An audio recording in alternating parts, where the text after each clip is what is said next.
상해를 기준으로 했을 때 아주 중대한 상해다. 불치 혹은 난치, 아주 중대한 장애가 예상되는 경우에는 통상적으로 손해배상 금액이 아주 커지거든요. 그걸 이제 쉽게 일반인들이 소송상에서 보험회사를 상대로 혹은 가해자를 상대로 다투기가 쉽지가 않습니다.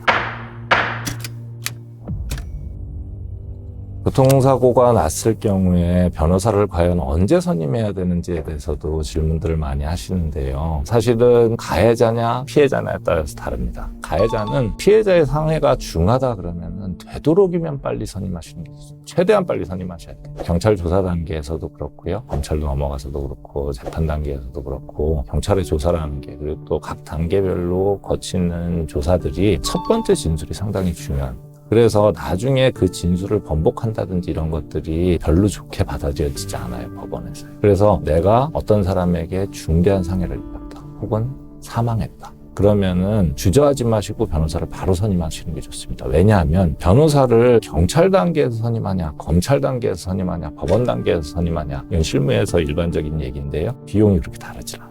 당연히 빠른 속도로 선임하는 게 훨씬 더 좋겠죠. 피해자 입장에서는요, 약간 다른데요. 빠르면 빠를수록 좋은 거는 뭐 사실이긴 한데 피해자의 피해가 어느 정도 확정이 돼야 돼요. 그래서 피해자 같은 경우에는 변호사를 선임한다. 이거는 어떻게 보면 형사사건과 관련된 문제가 아니고 민사사건 중에서 손해배상과 관련된 사건이에요. 그래서 어느 정도의 진단은 나와야 돼요.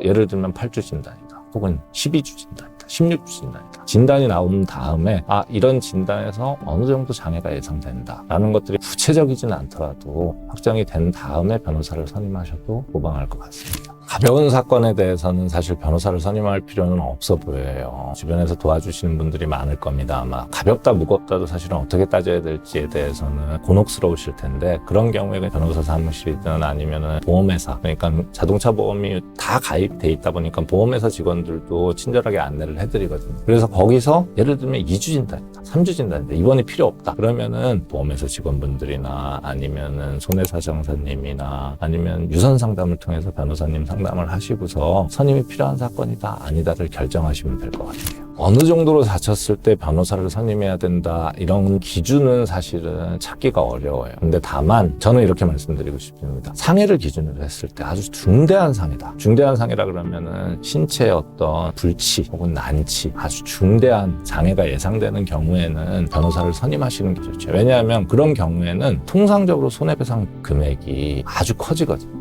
그걸 이제 쉽게 일반인들이 소송상에서 보험회사를 상대로 혹은 가해자를 상대로 다투기가 쉽지가 않습니다. 그럴 때는 전문가랑 상의를 하시고 특히 변호사랑 상의를 하시고 경험이 많은 변호사한테 사건을 부탁하시는 걸 추천드립니다. 변호사를 선임하실 때 주의하실 게 어떤 변호사를 선임하느냐입니다. 근데 통상적으로 어떤 사건이든 변호사를 선임하는 데 있어서는 그 사건을 많이 다뤄본 분들한테 해야 돼요.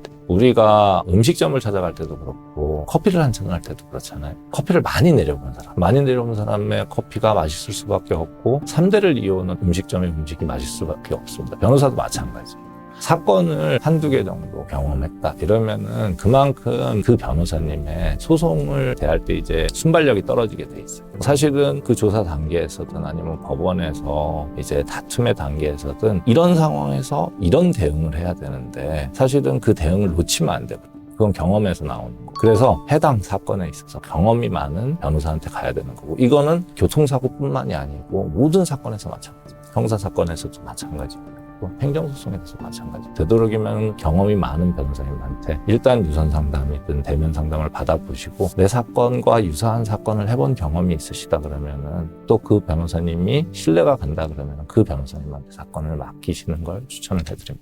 만약에 교통사고를 당하셨는데 어떻게 처리해야 될지 잘 모르시겠다 그러면 저희 형사 전문 해결사 TV의 법률사무소 크라운으로 연락을 하셔서 경험이 많은 변호사들이 있으니까 상담을 받아보시고 편안하게 또 좋은 도움을 받으셨으면 좋겠습니다. 앞으로 저희 형사 전문 해결사 TV에서 좋은 영상들 많이 올릴 테니까 많은 시청 바라고 구독과 좋아요도 부탁드리겠습니다. 감사합니다.